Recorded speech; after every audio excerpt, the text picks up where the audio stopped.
Yo, yo, yo, what's good? You're watching EmceeTV. This your boy Wilson. And as always with me, my bro.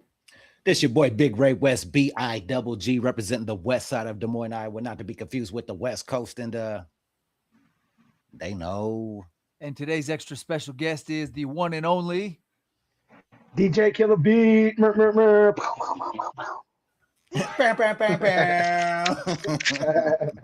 That's what's up. That's what's up, bro. Thank you very much. It's a pleasure to have you on, bro. Hey, happy to be here. I appreciate it very much. Hell yeah. So you said you're tuning in from all the way up, like almost in Canada. Yeah, we're about an hour and a half south of Canada, a little tiny town called Deer River. I'm right between like Grand Rapids and Bemidji. I'm on the border of Leech Lake Reservation. It's like halfway between Bemidji and Hibbing, if you can think of how far up those would be. Like right in the middle, basically. That's dope. That's dope. Well, man, I'm ultra excited to have you on here. I know Ray is as well. Sir. Let's go ahead and start off with a little bit of background information for the folks that don't know who you are. Let's go ahead and let them know who you are, what you do, and then we'll just kind of get into it. All right. So my name is Kyle Bedberry. I go by DJ Killa Beat. I am, the owner, founder of Bedberry Music. I do pretty much everything. I'm naturally a drummer. I come from a classic rock, heavy metal background. I got into playing guitar, into beat making, into engineering. I got hired on Rockfest, Country Fest in Cadott, Wisconsin as a sound tech dude. I did lots of stuff. Then I worked Northern Invasion. I worked Moondance Jam up here. I've worked on several sound crews, NLFX out of Bemidji, which is like Walker, Cass Lake, Deer River, Fargo. They go all over. I just did kind of the ones I was close to. But I've kind of done pretty much every little type of job that it takes to do it. So when we do our stuff, I'm DJing, I'm running the audio, lights, I'm providing the sound and all the things behind me. Like, yeah, I don't know. I just like to be a part of the music, but that's dope. You're a jack of all trades. Sorta, yeah. So how old were you when the music, first came into your life and shit like that? You know what I'm saying? Like, so my dad sings in classic rock bands, cover bands, original bands. He had his own stuff too. But I used to go to band practice when I was a little kid, and the other dudes' kids would be there too. But I was just old enough to kind of sponge and absorb, watch everything that was happening. And my mom was like always doing this like promo stuff, and she went to school for like record label management, things like that. So I kind of just grew up and watched it. I started playing actual drums like 2004. I was playing songs that were on the radio. I was in like fourth grade. And then by like high school, I was in a rock band. So I started playing live 14 years old. And I was playing places in Minneapolis like the Fine Line, the Varsity Theater. We played at the Minnesota State Fair. I've played 7th Street Entry, which is the small stage of First Avenue. I mean, I just kind of like, that was when I was still a kid. And then, grew into it. And over the years, got into different stuff, started doing different things, playing guitar in a country duo, like just acoustic. And then, drumming in tribute bands, Motley Crue tribute band specifically. Motley Six, we're playing here in our hometown free show. White Oak Casino, September 4th, 7 p.m. to 8 p.m. for whoever's paying attention out there.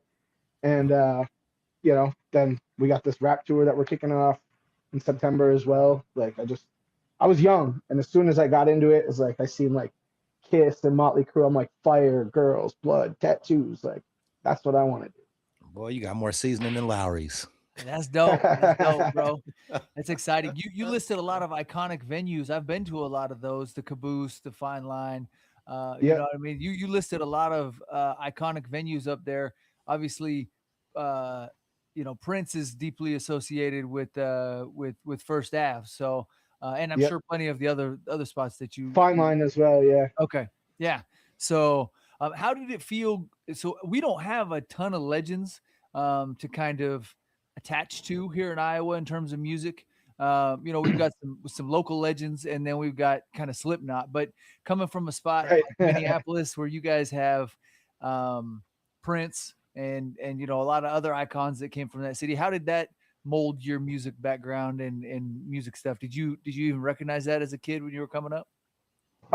My family is very, very, very into Michael Jackson and Prince. So I was always raised listening to his music. As a musician, when I was first starting, I played stuff that was a little heavier than what Prince's stuff is. Always massive respect, like when he played the Super Bowl and he just bodied it with that custom guitar and like, dude's crazy. There's people that don't even know that he can play guitar like that, like let alone all the different instruments on, so many songs. It's not like he just had a bunch of people in there playing everything for him. Motherfucker. Sorry, I don't know if I can say that. Oh yeah, you're good. MF You're was good. laying it down. You know what I mean? Like he was out there really doing it. So like that's kind of for me. I hold him very highly now that I'm a musician and like play several instruments as well. But as a kid, I didn't really know all that much. I listened to the songs, but it was before I was really breaking down all the music and really understanding. I was still learning. You know what I mean? Yeah. So, Michael Jackson or Prince? And tell us why. It's got to be the king of pop. Why? I'm not being a hater or nothing towards Prince, but the Thriller, bro. Look at that album. Are you serious? Are you serious? I might go Prince on this one only because of the shit Dave Chappelle said about he whooped our ass and then made us pancakes. Yeah, that's funny. I love He that. said he whooped my ass in basketball and then he fucking made us pancakes at the Paisley Palace, baby. Come on now. I'm going. Yeah, imagine that. I'm going Michael Jackson, man. The superstardom was next level. We've never seen nothing like it. I don't feel like we ever will. And I always reference to, hey, motherfuckers was passing out just when he appeared on the stage. This motherfucker didn't even say anything yet. Okay. Bitches getting carried out. Then when he starts talking and singing and performing, even more bitches is passing out. Men are passing out. Like think of just that first moonwalk that he did. Think of the reaction that he got just off that. Like imagine if the internet would have captured that. That would have broke the internet back then. You know what I'm talking about, bro? Like crash. So, but Prince is ultra talented too. I know he knows how to play all the instruments, and absolutely, he's got the ear, and he's slaved in the studio and all that. Not to take anything away from him, but no, right. Levels, I would never. There's levels to this superstardom shit, and I think Michael is that. They're both icons. Nobody's ever going to reach either of their status, probably ever. You know what I mean? So the only two that can really even be put in that question are them, legitimately. There's nobody else to compare to. Yep. For sure. All right, so I'm a big Wolves fan. Got me my sombrero on right here. We started following them because of the Iowa Wolves, and then you know what I mean. So we got the G League team for the Timberwolves, but then it really quickly translated into making trips up to the Twin Cities, and me and my son going up there a lot. Do you follow the Minnesota Timberwolves at all? I don't really follow much basketball. I have a buddy from Iowa who lives here now, and he watches basketball a lot. Him and then my other buddy that works here, Elias. So I always see it on there, but I don't know the players, the stats. I don't follow it like that. I'm too busy, gone all the time, doing other stuff. Like I wish I could, but I don't really. This last year, I followed football for the first time since I was like a kid, and it still sucked. All right. Well, I was going to ask your opinion on this. We just recently traded Naz Reid for LaMelo Ball, and I was just going to get your feedback on it, but we'll skip that one. I think the LaMelo Ball trade is going to be exciting, but it's definitely hurt to lose Naz Reid. So absolutely, I know. I want to know Jerry Reed. I want to know how you got the name DJ Killa Beat. All right, so my homie Icefire, shout out Alex. One day we were in the studio and we were sitting on tracks. Nothing was really released. This is before I had Spotify, all that. Before I even started putting stuff on YouTube. And I'm like, I got these cool songs, but I don't have a stage name. And all my friends were calling me all kinds of other nicknames. But I was like, I need a legit name to go by. And it was calling you shit that was way too gangster, huh? yeah, sometimes. But we were in the studio and we were talking about it because he goes by I Spire because he says I Spire to inspire. So I was like, okay, that's dope. I was like, well, what do we want to do? And I was like, let's try something with the initials, Kyle Bedberry, Killa Beat. You know what I mean? No So we doubt. get to like Killa Bees and Killa whatever, and then all of a sudden he just looks at me, he goes, Killa Beat. He goes, bro, you play drums, you're bodying these beats, you're making these beats, you're doing this. I'm like, Killa Beat, there it is. Okay. So Okay. shout out to Alex, he gave me that name. So when you're rapping, it's just Killa Beat, and then when you're DJing, it's DJ Killa Beat, or is Yeah, it DJ essentially. Killa Beat There's altogether? I just say DJ Killa Beat. When I do my merch, it's just Killa Beat. You know, some of the tracks will say featuring Killa Beat, some of them will say featuring DJ Killa Beat. It just Okay. there's a little inconsistency, confusion there, but I mean, whatever. They introduced me when I'm drumming as Killa Beat too, like It's so. all good. So, and when do you go by Bedberry Music? Just when you produce, or? Bedberry Music, essentially, the concept of it was this is going to be the label, Okay. and so I always put Prod Bedberry Music, but that's kind of what me and Alex list on the flyers all the time. Instead of writing Killa Beat and I Spire on there, it'll be Bedberry Music because we're pretty much just a duo. We never came up with a real duo name that we stuck with, so we just were like, all right, Bedberry Music. It's just like putting your label on there instead, you know. Talk about your producing skills, man. What equipment do you use? How did you get into production? Who are some of your inspirations? All of that. Dr. Dre. Dr. Hey Dre is yo. definitely that's my number one favorite producer, hands down, no question. So much respect to that guy. Essentially, I lived in a house where I was not allowed to play drums, it was too loud, and I had my guitar, learned how to write songs, arrange songs, etc., etc. And my homeboys were rapping in Minneapolis, and I'm like, all right, I got this software, so I'm taking like loops and one shots and sounds and coming up with arrangements and sending it to them, right? And just over the time, I just gradually learned different techniques because it's all uh, monkey see, monkey do for everything. There's a template to everything in life. It doesn't matter what you're doing. If you want to do something, step back and look at the template of how it all works. And so that's what I did. I was like listening to, 808 Mafia. I was listening to, um, like, Brick Squad stuff, Waka Flocka, Gucci. But then I was Oh listening to like yeah. Juicy J, and he had all kinds of different producers with him. Yellow Wolf and a lot of Eminem, and I'm just like wide variety. I listened to a lot of NWA, Ice Cube, Public Enemy stuff back in the day, like I don't know when I was in high school. So I was like already knew some of their songs and song structures. I just started making different arrangements and learn the techniques of this is how you do this and this is how you do that and whatever. But Hell yeah. I had just a little laptop. It was a HP Beats by Dre laptop, and I had a Yeti Blue, which I still use to this day. Yeti Blue Pro USB micro, or it's not the USB, it has USB, but it's a 5-pin to a 3-pin for your XLR. So you got to get the special adapter and stuff. It just, I don't know, sounds better. But I had that, and it was basically just that plugged in. At first, it was the USB. That's how we did it. But then I got a little board, a little PV board, like 4-channel mixer. I use a really, really stupid, cheap program called Magic's Music Maker. And actually, the only one that I can get to stay consistent for some reason that's never failed me is 2013. And I still use it Wow. today to make beats. I Damn. mean, Wow. I've got Logic Pro X on this laptop on the MacBook and all that, but I mean, I just turn on my tower computer and go right back to the basic. I'm not a real plugins guy, whatever. I'm like, let me turn the knobs until it sounds good what I like.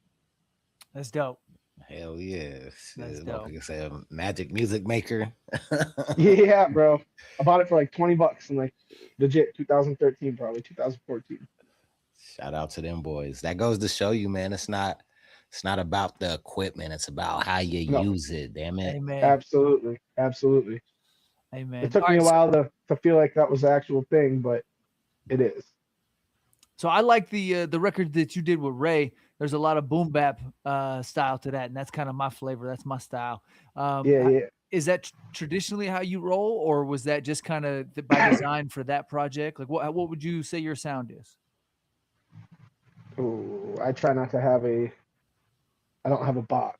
Okay. I got beats that don't sound. They sound like Dr. Seuss horns with 808 drops that are going bananas. Like I swear to God, I've got all kinds of different stuff. But I happen to just have beats on my hard drive from years of just sitting there and not being used. Before I even met Ray, I think I had all those beats made. Pretty Okay. confident before I met him. I think every single one. No, yeah, I only made new ones for the new project. I Okay. think, but Oh all shit, those beats were just. we got a little sneak in there. Is there some new music coming with you and Ray? Big Yeah, Ray we got a new West? project. We got a new project. I'll let him tell you about it. Yeah. So right now he's currently talking about the first effort that was 767th in Bedberry. You know, people always ask me what the significance of that name is. You know, 767 is just GFG on a telephone. That's all. And Bedberry is his company. You know, so we just put those together. The new project is titled Migration North. You know what I'm saying? Obviously he's way up north where he's at, you know what I'm saying, in Deer River, and I'm spitting rhymes from where I'm at down here in Des Moines, Iowa. So Middle of it the, all. yeah, the idea is Yeah, to, you know, take my homeboys and we finna migrate north to make this crack happen real quick, you know what I'm saying? And that's what we did. Some little short and sweet EP, you know what I'm saying? Part two, 6 records, fully produced by Bedberry Music. the I got a lot of the homies on there, like some heavy hitters on this motherfucker. Motherfucking L Smooth Mensa out of Oklahoma City's on there. Mark Divine out of Iowa City's on there. Oh snap. Uh man, I'd have to look at the track listing, man. But I know there's some heavy hitters on there, and this thing is a beautiful thing for real. I'm excited to give it to the people. That's I'm awesome. excited to hear it. I've only heard a couple of the joints so far, but they're it. I'll tell you Yeah, I that. appreciate it, bro. Man, we finna get it mixed soon, ASAP type shit, and get some artwork cracking and make it do what it do again. Absolutely. Hell yeah, hell yeah. What would you say the vibe is on this new project you guys got dropping? There's still a lot of boom bap. Okay. Yeah, yeah. I feel like this one is more has more of a compilation feel to it because I got a lot more guest verse on here. You know what I'm saying? Guest verses. So the other one was mainly me and T Bear rocking or just me. And I think the only feature I had outside T Bear was AJ the Dread. Yeah, So on this one, I kind of brought some of the super friends together. Okay, that's what's up. Um, Yeah. sounds like things are starting to wake up your way a little bit, so we'll try and kind of. yeah. Uh, No, it's all good. It's all okay, good. all right. Okay, so I wanted to ask, as somebody from the Twin Cities, or kind of in that region, I guess, who would you say the face of Minneapolis hip hop is right now? It's a good question. Uh, Kind of hard for me. I'm not I'm not in the hood. You know what I'm saying? Like I know a lot of people that I work with are people that are out there, but I don't. You know, I guess you're gonna have people like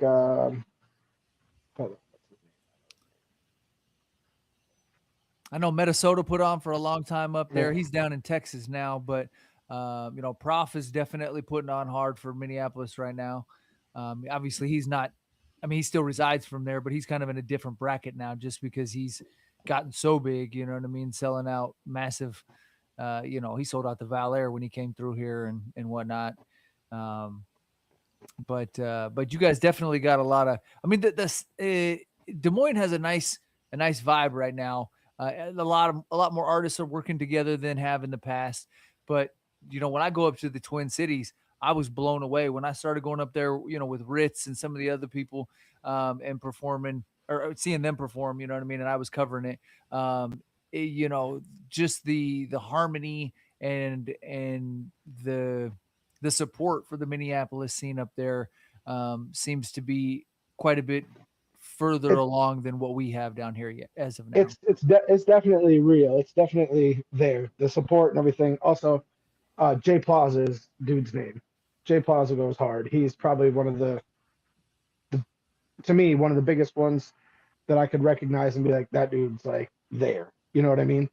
There's another dude, KP Skizzo, that goes all over, but these dudes, they show out, they got support everywhere they go. You know what I mean? Like, it doesn't matter if they have a big artist on the bill or not. They show up and it's gonna be fucked. You know what I'm saying?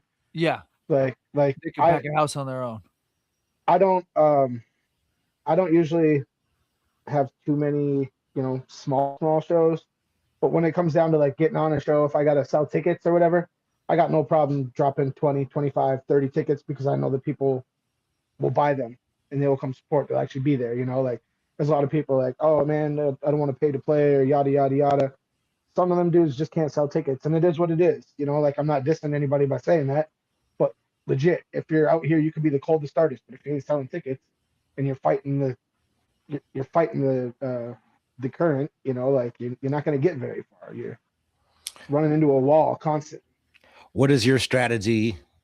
What game could you give an independent artist on selling tickets? What's an effective strategy for you? Effective strategy. Consistent supporters. You might not know somebody super, super well, but you see they support you all the time. Tap in with that person. Not at the show. Tap in with them. Oh, simple, what's up here and there when you see them online or whatever, like, hey, I got some new music. How you guys been? Build relationships with some of your, it's like building a foundation. If you got 5 people that show up every time, show them 5 people that love every time, and even not there, hey, maybe these 5 people bring somebody else with them next time. Grow. A lot of people are like, they don't sell tickets because they don't know people. You know what I mean? Like, oh, I met that dude, he recognized me as this. What was his name? Did you say hello? Nice to meet you. You're giving I'm us some so good and game, so. man. I appreciate you coming out here. You know what I'm saying? Like you gotta do that. People like that. So I personally have my camp of people that I can count on in this city or that city sometimes, and I reach out. I talk to them on the daily sometimes. It just depends who it is and when, but I bring a lot of the same people to the shows, but those same people are still buying tickets to every show. Yeah. You know what I'm saying? Like, I don't know. What's some of your favorite shows that you've played? Favorite artists you Montana opened up 300 and Ritz we opened for in Red Lake, Minnesota. There was like 1,000 people there. I sold out of all my merch. Hell yeah. I had my homeboy. He actually fights in the UFC now. Guzzi Hines, shout out. He was at the show. He pulled up and he's standing there like basically being security and stuff. I was like, man, I love this. But like if you watch the Coming from the Soda video, there's clips of us. I mean, I'm younger, no facial hair, skinny, don't look like I ate myself. But you can see like big audience, and then I have actual footage of the whole set on stage and from the crowd angle. And actually, what's really cool about that is there's still people. That's the only time I ever performed there. There's still people that are like, "Oh, I remember that. That was September 30th, 2019. It is 2026. People still are like, "Oh, I was at that show, bro." Blah blah blah. And I mean, it was like 1,000 people. Now I'm going up there to do a radio interview in a couple weeks to promote the tour as well. They play my music on 105.3 WRLN. After that show, after I did that, met some people, like, so that's probably my favorite to have opened for. Second favorite, probably Mercury's Wildwood Smokehouse Barbecue, December 12th, 2019. I was like, how am I going to top this Ritz show? Boom, open up for Mercury's, but that was Iowa City, obviously. That was fire. That was a dope show. We kicked that show off, but Ritz was the biggest one, and that was probably my second favorite. And I guess I'll give you one more. My third was Strange Noise Tour, May 30th, 2019. Stevie Stone and Mad Child. Mad Child is like one of my very, very, very favorite, especially at the time. And then they had One Ton from Potluck, and I got the song Underrated. So I got to roll up and smoke with One Ton and chop it up with him, talk about it. And then I actually wrote about that in our song Keep It Rolling. So, I mean, it's just, hard, it's dog. cool, man. It's cool. I don't know. But those are probably the 3 favorites of all time hip hop doing shows. Like they were just great times, great crowds. I just ran into One Ton. He was on tour with Tech on this last run with E40. Yeah, And I he, seen. I'm strange with it. Yeah, I seen. He's been doing his tour managing for like the last 3 to 5 for sure, like 3 to 5 years. yeah, it Pretty was pretty crazy. dope. Yeah, it's pretty dope to get to see him. He looks good too, man. He looks healthy. Yeah, yes, he does. I've been Yeah, seeing him online. I love that for him. Shout yeah, out one hell yeah, time. for sure. So Um, Go ahead. let me speak to the DJ and you real quick. How do you read a crowd effectively? Well, like I said, I come from a rock and roll, classic rock background. I live in the country. I'm surrounded by hillbillies and everything else, Like I'm not calling everybody around here hillbilly, but they are there. My brothers are hillbillies. Tell you that right now. They be getting down, shooting guns. And dude, you want to hear a hillbilly story quick? Check this out. Hell My yeah. little brother got pulled on a lawnmower, right, behind a three-wheeler, and they jumped over a line they dug for water to go to a boiler in the back, and the lawnmower flipped, and my brother like scorpion with the lawnmower, and just got up, and it's just another day, man. Have another drink, keep going. That's some hillbilly stuff right there. Didn't even think twice. The older brother didn't even look back at the little brother. I was like, bam. Oh But shit. anyway, so check it out. So, uh, all the rooms are different all the time, but there is standard songs in every genre that will work. And if anybody wants to use this, I'm just gonna give you a Keys Lamborghini right now. You want to do a country thing, bro? You hit like Redneck Woman, Stable Horse, Ride a Cowboy, Honky Tonk, Badonka Donk, and like Man, I Feel Like a Woman, Shania Twain, bro. Yeah. You hit Fishing in the Dark, Friends in Low Places. Like you can use these as three bangers, right? So I do like say I'm like Tech Nine, um, Tech Nine, Nina. Yellow Wolf, Ritz. I can go like ICP, Hollywood Undead, Limp Bizkit, Kid Rock, Jelly Roll, Brantley Gilbert. You know what I'm saying? We just went from hip hop to country in that matter. So if it's somebody comes up and I'm like, yeah, it's in the middle of a rap song, but they want country. I'm like, give me a couple songs and I can work my way, as three. I just named like 8, but you can do that in like 2 steps, 3 steps, depending on where you're at, what you're playing. You can do Morgan Wallen and what does he got the songs with? Is it Lil Durk? Yeah. Yeah. Right? Okay, where do you go from Morgan Wallen to Lil Durk to what? Whatever. You do whatever you want at that point. You know what I'm saying?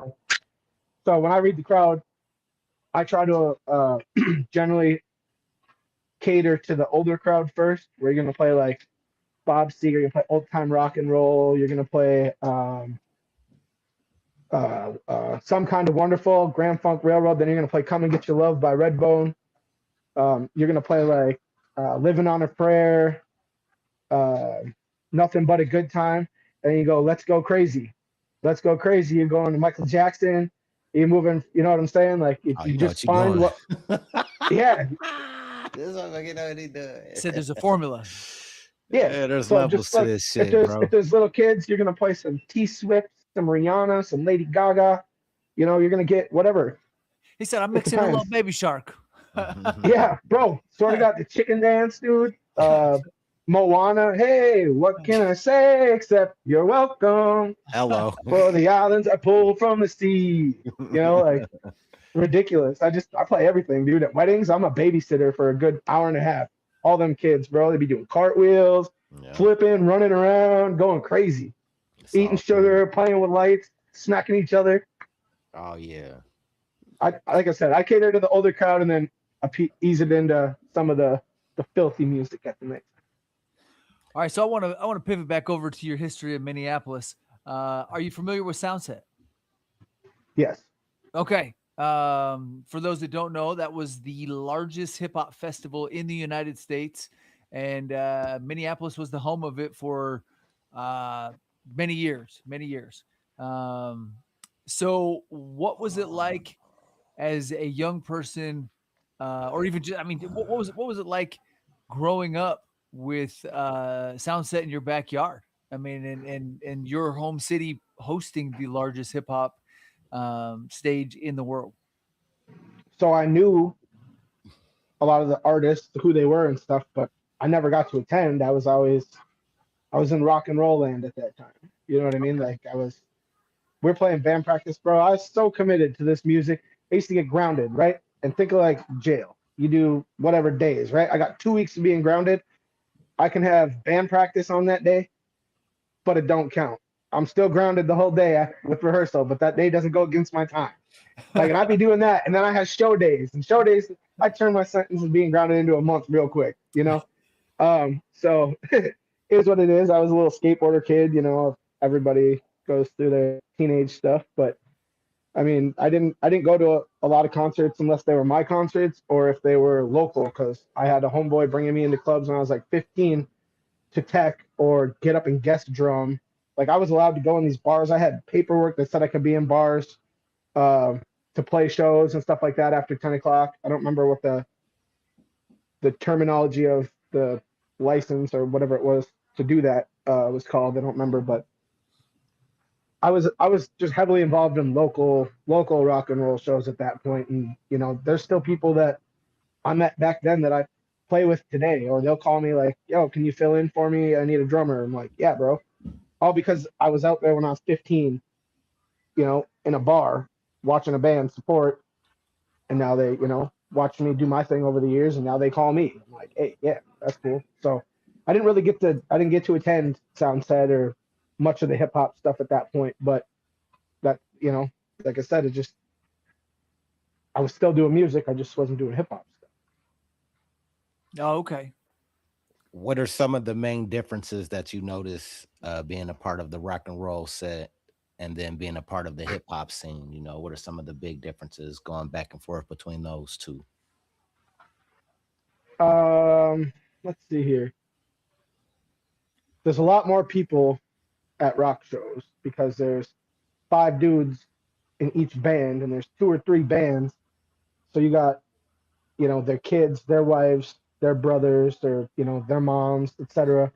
Then you got the local. So it's bigger, um, but I don't know. I try not to. I try to incorporate as much consistency into both as I can and show people, because there's people that know me as just a drummer and they know I do this other stuff, rap and DJ, but they haven't seen it, you know, like they don't know all the things that I do behind the scenes to make the stuff work like that. And that's double because they got that stuff too, you know. Like I Right. understand, but I try to apply everything from both aspects of my world to not have a difference, if that makes sense. Try and treat it all the same. It's I, all don't, good. I guess, you know, Yep. lately I've been in a lot more hip hop stuff than I have been in the rock and roll stuff. But I still do play in the rock and roll stuff as well. It's just less gigs, you know. Right. Hit So us. Go go ahead. ahead, Steve. I would say hit us with 3 positives and 3 negatives for the Minnesota music scene. 3 positives. We have really dope venues. We have really dope artists. Like some of these dudes are insane. Like not even just the rappers. There's individual drummers. There's individual vocalists. There's individual guitar players that are just nuts. You know what I'm saying? Like should have they play better than the people who write it and play it. You know what I mean? Like it's like dang, it it sounds better than the record when a dude's pulling it off type thing. It's like okay, that's crazy. And the scene is pretty large, right? So we got good venues, we've got good artists, and we have a large scene. Negative, some of these dudes be backstabbing each other all the time, and I'm sure in everywhere there's gatekeepers. I'm sick of gatekeepers, bro. I've done every job a gatekeeper does except for keep a gate. You know what I'm saying? Mm. Like I've done everything that you guys want to do. I've done everything, dude. I've met Ice Cube. I've met Ozzy Osbourne. I'm right here, Deer River. And you're trying to gatekeep me, bro? I've been in the same room as Ozzy Osbourne and Ice Cube. Right. That's insane. Separate occasions, you know? Amen. So the gatekeepers, and then we'll say the if you don't like me and your homeboys, they'll all none of us are gonna rock with him. You know what I'm saying? So we could be cool and we could build. But when it goes bad, everybody, you know, and there's people that I got told one time that I didn't show no love at a show that I drove 4 hours. I forgot my sunglasses. I forgot my chains. I wear my chains every day. Like all my stuff, my whole image. I forgot all that. Popped up, did this set. They wanted me to do like 15 minutes. Then they call back, can you do a 25? I'm like, yeah, that's this don't sound right. I'm like, sure, we'll be there. Pull back up. Oh, we only got 10 minutes. All right, whatever. Motherfuckers are like, oh, you ain't show no love. Then they're on Facebook Live dissing me, going, Bedberry's just trying to ride a wave. I'm like, homeboy, ride a wave? I'm like, you don't even know what you're talking about. I'm like, I am the wave, dog. Like, I was like, I've got more equipment than you. I know how to play more instruments than you. I've been in more venues than you. I played better venues than you. And I was there to do a show with you. And now you're dissing me, saying I didn't show no love. I drove 4 hours to a show that was not very poppin', unfortunately. Yeah. We got some cool footage. We met some cool artists, but it wasn't a giant show. And I'm like, man, so like at that time, it was like him and everybody who rocked with him was just anti-Bedberry. And I'm just like, bro. So then we put him on a show, and he pulled up to the show, and you've been to the show before. Got the big merch booth. Yeah. You know, the 7x7 with the table and the black lights. Oh, I'm yeah. brightest thing besides the stage in the whole room. How am I riding a wave? You know what I'm saying? Like, come on. Like, so some of that's negative, but you know, I'm not really hung up on it. But those are the negatives and positives. But and also, I would like to say this. I'll give you a fourth negative for me. You guys are like 2-hour markets, 3-hour markets where you go, right? Omaha to Des Moines, 2 hours, 3 hours. Hour and a half, 2, yeah. Kansas City to Des Moines. About 3. 2 and change. Chicago to Des Moines. 5. 4. Okay. Me to Minneapolis is 3. Minneapolis to Sioux Falls is 4. Minneapolis to Des Moines, 4. Like we got to drive twice as far to get to the markets because our stupid states so goddamn big. Yeah. So we're like Duluth, Fargo, Rochester, St. Cloud. We have our own built-in little markets that are those 2 hours. So that kind of is hard unless you're hitting all of them all the time. Stay relevant. You know what I mean? So that's a positive for the rock and roll and hip hop thing and the DJ shit that I'm doing, because now I can go to all these places. I've got to wait another 90 days, 6 months, or a year to come back to play here, because I'm going to play in a different project, or I'm going to be in a different venue with a whole different thing. You know, I might be a rap tour this day, but in 2 months I'm back there playing drums. And in the meantime, I DJ'd. I was up by Canada. I was down in Minneapolis. I was in Wisconsin. You know, like, I don't know. I was slacking on my bad. I was slacking on the comments here a little bit. iSpire 20. Oh, that's Alex. Shout out. That's my boy. He says, shout out Bedberry Music, Big Ray West, EmceeTV. Tremaine hit us with some emojis up in here. Shout out Tremaine from Stray Vodka. Yeah, there was a handful of folks up in here watching with us today. Big up to everybody. Give us a shout out in the comments, and we will definitely shout you back out. There's a handful of watching. We got about 20 viewers up in here, so it's going down today on EmceeTV with the homie from Killa Beat from Bedberry Music.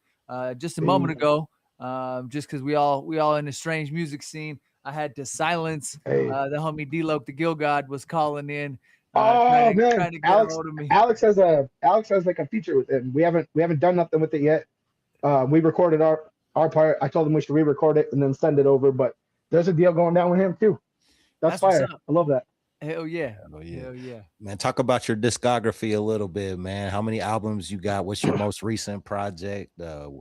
Where should folks start that never heard your music? Good point. So my discography sucks. I don't have actual albums. Let's start with the latest album on 767th and Bedberry. Hello. Shout out GFG. Right. So we got that. Obviously we're working on Migration North. So that'll be 2. Yep. With Trayvon and my Boss Body family, we did a project called The Takeover. I don't know if it's on Spotify and stuff still. I think it is. Then I have like project ideas with songs that I already have out and songs that are being worked on. I have one that I want to put out, and it's kind of hard to explain. It's called Real Music Vision, which is essentially the first project. It's like coming from the so it's like all our OG tracks, our original stuff. Um, and I've got the artwork for it, all the stuff. I never made an actual physical copy of it. I released all my music as singles, everything, unless it was something that Trayvon did as an album or you dropped as an album. No discography. You can find me on all platforms, Bedberry Music. But if you really want to get into it, I've got a playlist on my channel, not the Bedberry Music topic, like how you get DistroKid, United Masters, etc., but the actual Bedberry Music channel. It's like DJ Killa Beat. It's got the record, the knives, Killa Beat, ZMP, whatever. There's like 30 some songs in a playlist, and some of them are feature tracks that I either just rapped on, or I made the beat, or I made the beat and rapped on it, or some stuff I just mixed to finish where Alex rapped on it, or a couple of my homies, like, so if I'm on the song, whether I rapped on it, produced it, or engineered it, or mixed, finished, whatever, it's all on that playlist. So you can find all kinds of cool stuff. You'll find stuff that people don't even know about on there. And you can everything on my playlist tabs. You can find official music videos. You can find all releases. You can find podcasts. This video will be up on there immediately. Interview podcast things. You can find live performance ones. You can find all that stuff. Like, try to keep organized, but people got to get to the right page. You know what I mean? And one more time, where's that at? YouTube, Bedberry Music. It'll say DJ Killa Beat too, but not the topic. The topic will have like 13 subscribers or whatever. This has like 1,000 something. But there's a lot of music on there. Okay, so if we were up where you're at in Minnesota, and me and Ray need to go get a hot plate of something somewhere, where are you going to send us? Where's the best place to go get something to eat? If you're going to eat up here, I'm sending you Blueberry Bowl, and you're going to try the motherfucking Killa Pizza. I got my own pizza out there, bro. Really? Swear to God. This man's running town. Bro, I'm saying, bro. That's in Deer River?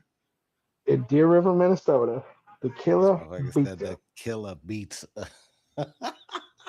Oh, look at that. He got a graphic and everything. Look at that. Tell us about this pizza. Oh, shoot.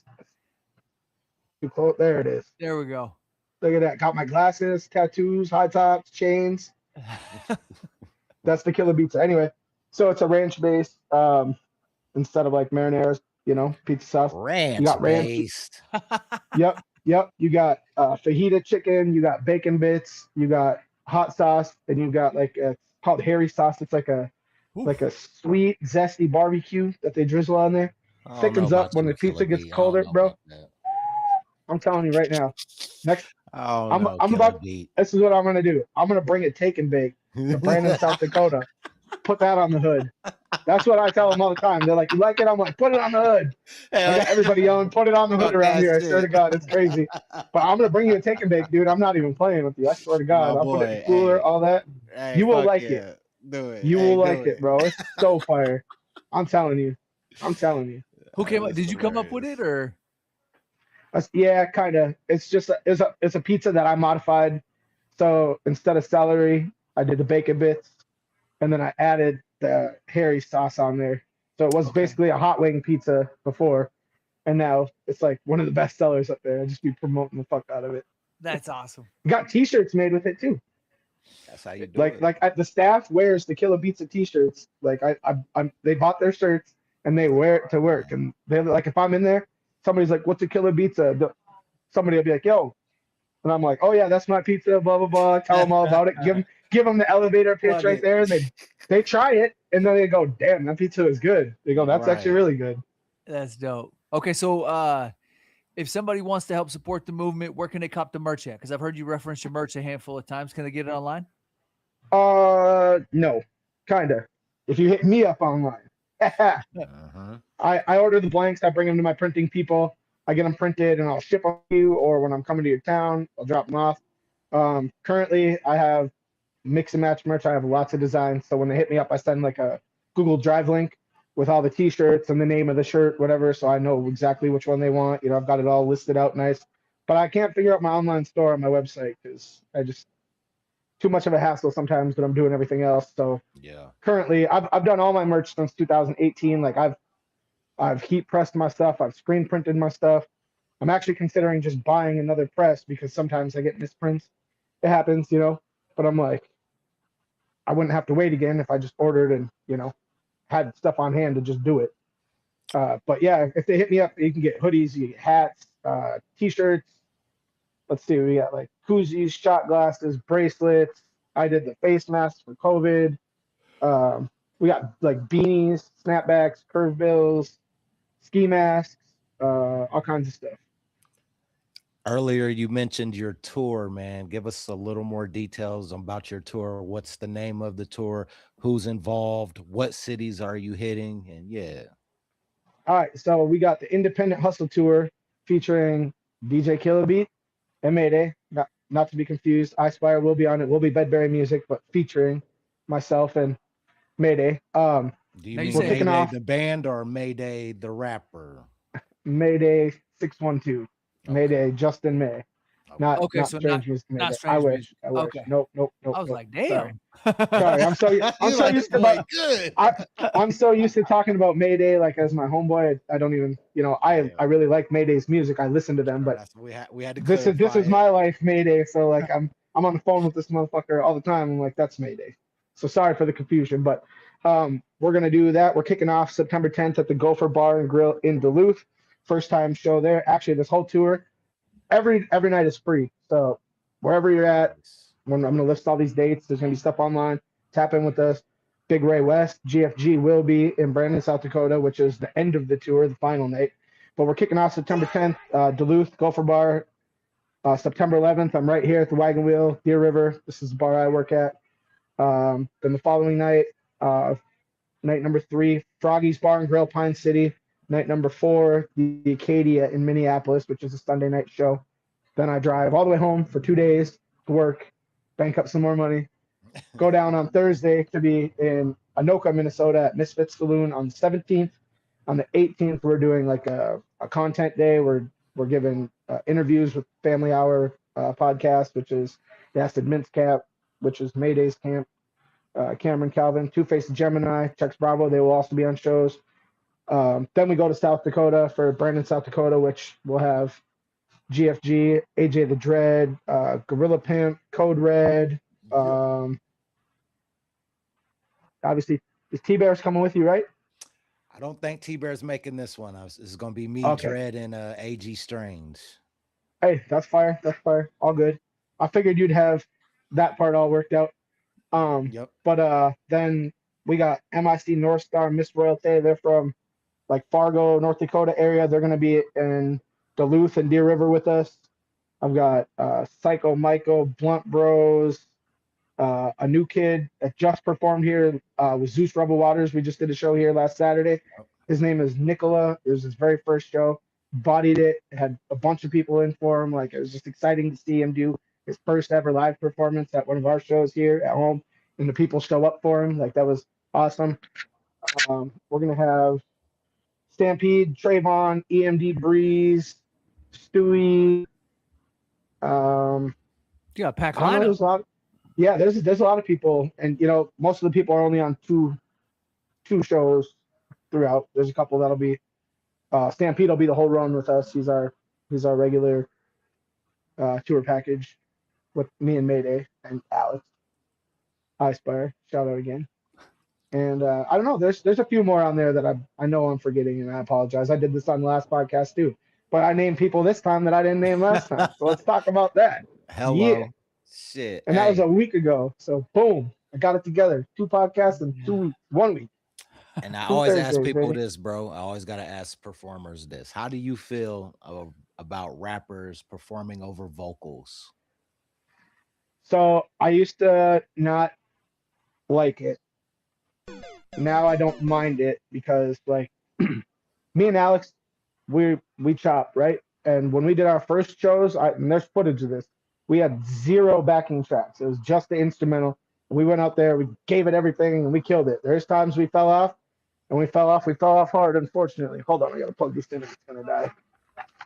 And then I started going to a lot of shows and seeing a lot of people actually doing it, and I'm like, okay, well, if they can do it, then you know, why couldn't we? And all I'll say about it now is that it doesn't hurt me to have a way to jump back on if I fall off. Okay. You know what I I'm dig saying? that. So I do went you to a have lot of all shows, and a lot of big people do it. You know, like there's still vocals on a lot of people's tracks, and I think if you can't do stuff live, from my rock and roll perspective, if you can't do it live, don't do it in the studio. So when I'm recording with people, if you don't spit your verse from start to stop, and I don't believe it, I'm not keeping it. You know what I'm saying? Like you can ad lib, so punch in all that stuff afterwards, fatten it up, but like your job is to rap. You should be able to rap a verse. If you can do it live, you know, Right. or if you want to do stuff live. So that's why I started out without when I hated that stuff. I'm like, if you can't do it, you can't do it. But now, like I said, so just to seeing these other clarify, big artists with it. if they don't one take Jake it, it's out. Well, it doesn't have to be one. It doesn't have to be one like your first take. You know, it can't. You gotta let them run through it a few times, and that's what I encourage. I'm like, you're gonna one take it. I don't care if you got to run it 20 times because every time you run it, you're getting better, it's sounding better. You know, you're starting to believe it because you're seeing the progress, feeling the progress as you go through it. That little, it's a verse. I'm It's not not a like I'm having to do believer the whole of that song one take, strategy. Jake, dude. You know, like I'm not a God believer of dang. that strategy, dog. I think in the Well, and you don't studio, have, yeah, and you guys don't have to. That's just what I do. That's yeah, kind of it's how subjective. It's maybe that's why subjective. our music sounds the way our music sounds because we do that for verses, that for hooks. I Then we think fatten stuff up. I think in the studio, the ultimate goal is to get the best sound quality and clarity. And if that means punching in or breaking it up, then that's what I'm gonna do, opposed to feeding my ego saying, "Oh, I spit it all in one take and I didn't have to break it Right. down." You know what I'm saying? Yep. Absolutely. Yeah. And I understand that 100%. Just to be clear, I'm not trying to like No, for be sure. like that either to anybody Oh who yeah, punches yeah. in. And I mean, it's not. It's just the way. It's like playing a guitar solo. You're not Yeah. punching in a guitar solo. You're playing the solo. So Yeah. as a musician coming to a rap world secondary where now I'm learning to be a rapper or where I was learning, I still not the greatest rapper in the world, but these are the things that I took from my like my roots, you know, and And that's just how I've done it. and when you punch in, that doesn't necessarily mean that you can't spit it all in one either. Correct.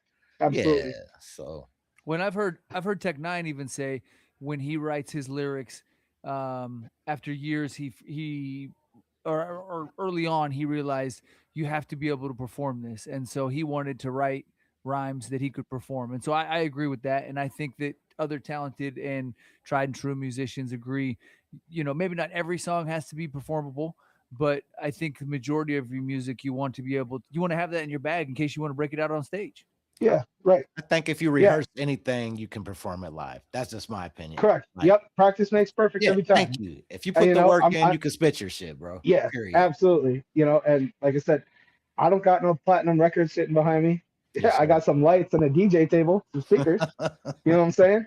So don't nobody out there take it whatever way. That's just our process, Yeah. our formula, and the way that we kind of do things. And I know that there is some other projects where we've had to do some minor punch in work and stuff, but to me, I'm like, I don't like Yeah. that. I hear you. And that's just my OCD on it. Like And I, I'm I definitely very know I'm guys just very like that too. They want to one take it or they don't want to do it. yeah, yeah. Or even if I want to take it, I'm like, ooh, I'll sit on a song like I'll sit on a song for a long time. If I don't got time to work on it, I'm like, if I want to drop this, I think I can do it better. This Yeah. ain't it. Like, and then my friends will come over, they'll be like, why don't you put this out? I'm like, that ain't it, bro. And they're like, yeah, this song's dope. I'm like, that ain't it. It's just my OCD not letting me do it because I'm like, I can, but at the same time, it's like, no, let me ask you a question, right?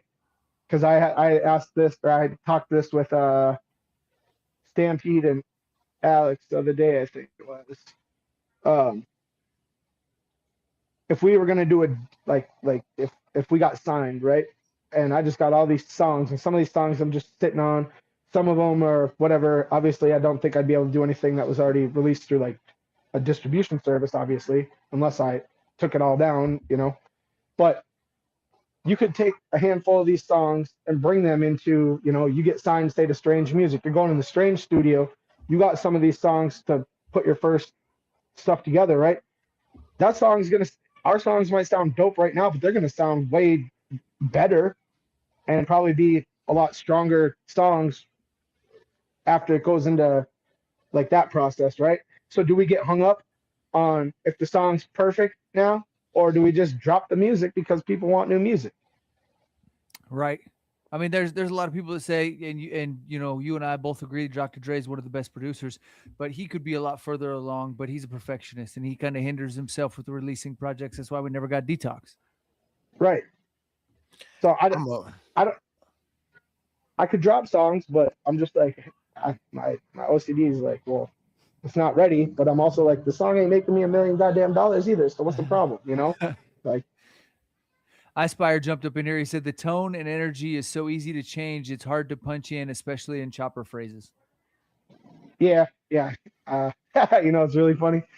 And I hope he comments and confirms this, but when we first started doing this stuff, I have him in the booth spitting forever.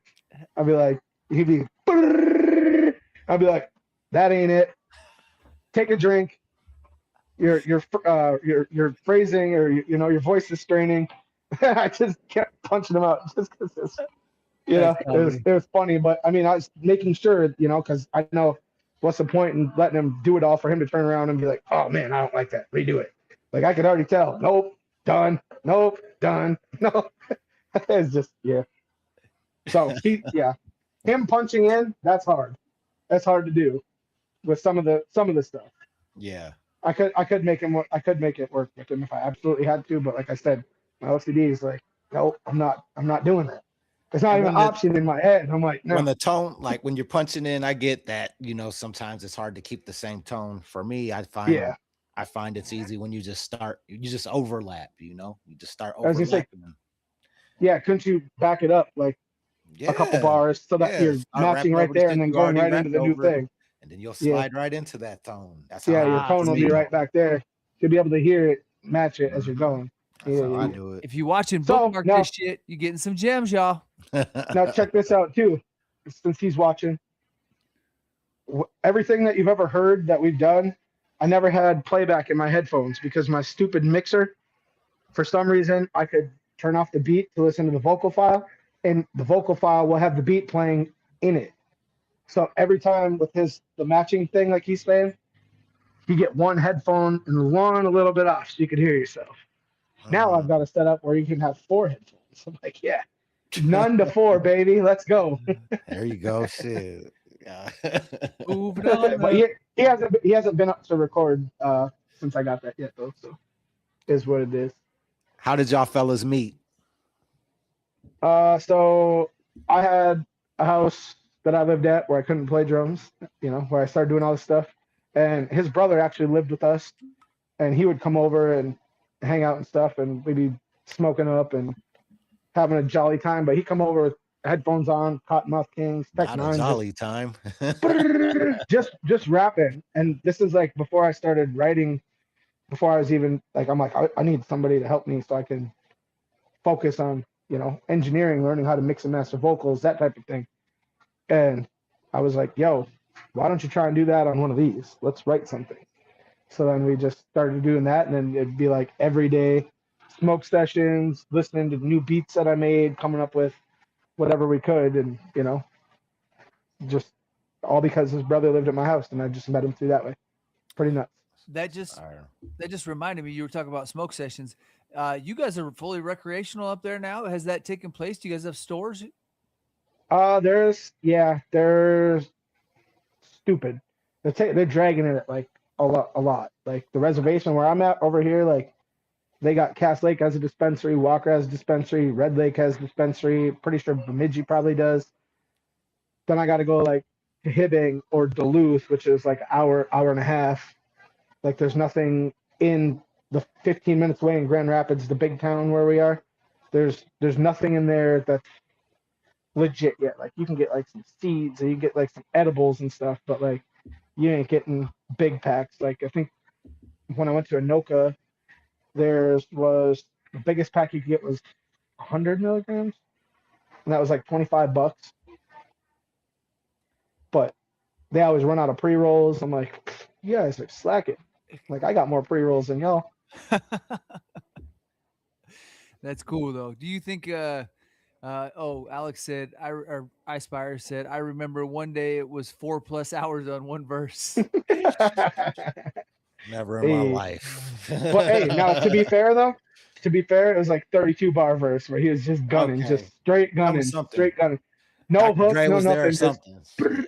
Yeah, right.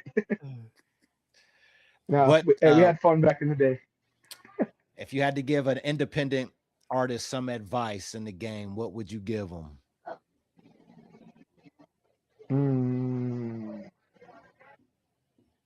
Like a new person, like a brand new artist.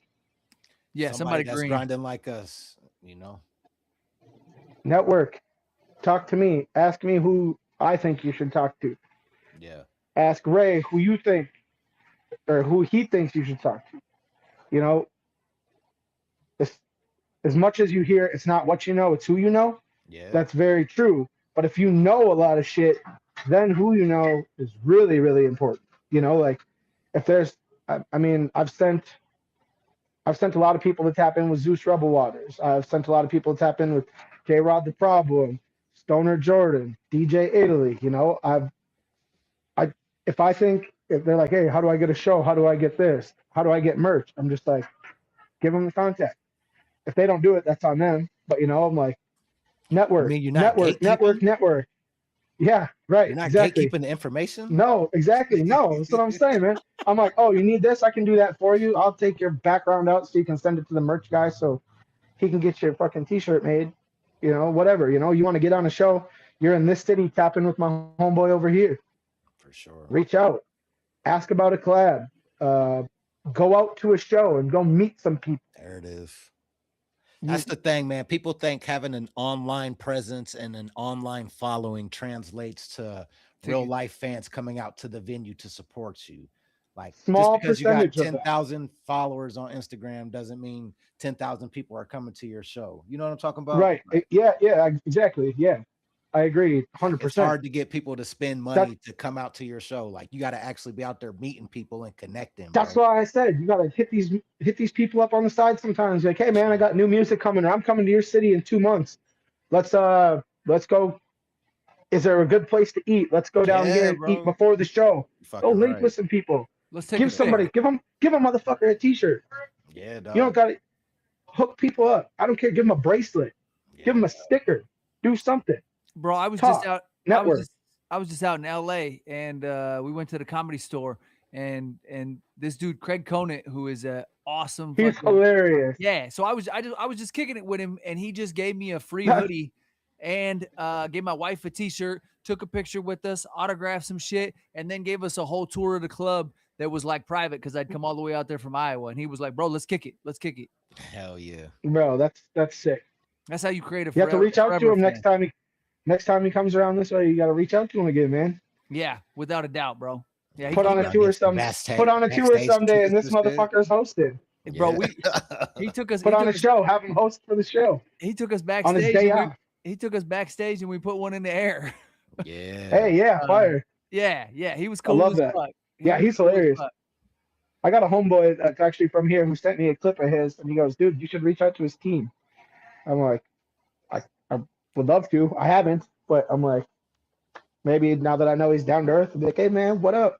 Oh, bro, send him some music or something. If he listens to it, he listens to it. If he responds, he responds. If he don't, he don't. No big deal. You know, no hate either way. But yeah, I'm trying to get Ray into this comedy shit that I'm messing with. Ray fucks with comedy, but I'm trying to push. I love comedy. Pushing some of these white dudes his way too. Yeah. Oh yeah. Man, I don't know a lot of white comedians. You know, my white comedians is, you know, I'm Gary Owens, and that's probably where that's probably about where it ends at. We're gonna get you on with Lomita Man. I don't know about none of that. Yeah. You need to tap in with Shane Gillis, I have an open mind though. You need to tap in with Shane Gillis. I don't know about that We heard, bro, he's hilarious. Some bad things about him. But guess what? everybody hears bad things about everybody. So you gotta tap in and see what it's like for yourself one time, and then you judge. I don't know about that one. I'm gonna get Ray in the car with me. He's like, I'm saying, like, he's like, I ain't even typing that on my screen, bro. Hell no. No. I heard enough about that name. Oh man, I don't know, bro. He just got 2 Guinness records for that show that he did in Pennsylvania somewhere, right? Oh, they had 3 6 Mafia there, and who else was it? He had some other.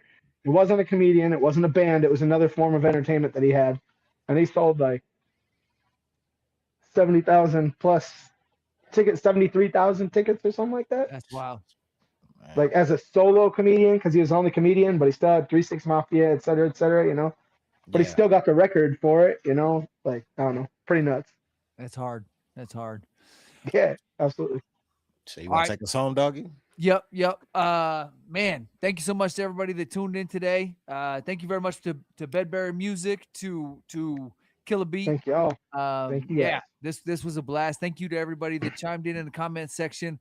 I think Ray was number 1 today. So Ray, you win a copy of of A Field of Dreamers. Let's go. I've never heard that album. I'll get Big Ray West to sign it. Yes. It's produced by me and Big Ray West. Yes. We'll find somebody else up in here deserving, worthy of send my shit to Killa Beat. There we go. Hey, perfect. Put it in the studio. We'll get him. I got a T-Bear magnet on my fridge. That's awesome. I got some 767 discs. I think there's keychain. I got T-shirt, but I don't got that album. Let's go. There we go. But yeah, thank you so much for everybody tuning in. As always, it's your boy Wilson. It's your boy Big Ray West, BIGG, representing the west side of Des Moines, Iowa, not to be confused with the West Coast. And they know. And today's extra special guest was DJ Killa Beat, Boss Body Killer, King of the Z. You already know me. Put that on the hood. LETSGO. Hello. All right, y'all. Until next time, we out. Thank you so much. Peace. We've been known to snatch a piece or two. Y'all can't take over cause we gon' eat the you. Rock steady like a ginger brought Aretha through. This shit torture and I'ma keep feeding you. On that East Coast shit, y'all better duck down. Price on his dome, 5 on it like yuck mouth. When the plug get knocked, that's when the price jumps. American Nightmare, that's where the Spice won. Rappers running like Ricky in the alleyway. Putting an end to the week, no Saturday. They want static, get it shaking like Cassius Clay. Passionate thugs mixing Douce with Alizé. Don't play with us. Them moves ain't got you safe enough. Yellow fuck 'em like Smokey off the angel dust. My life so real, sounds like I made it up. Been up so long, I don't remember waking up. Dangerous, softer than a razor's touch. We hit that strip and get the caking up. God hate ugly, so ain't no saving us. Been up so long, I don't remember waking up. Big balls don't take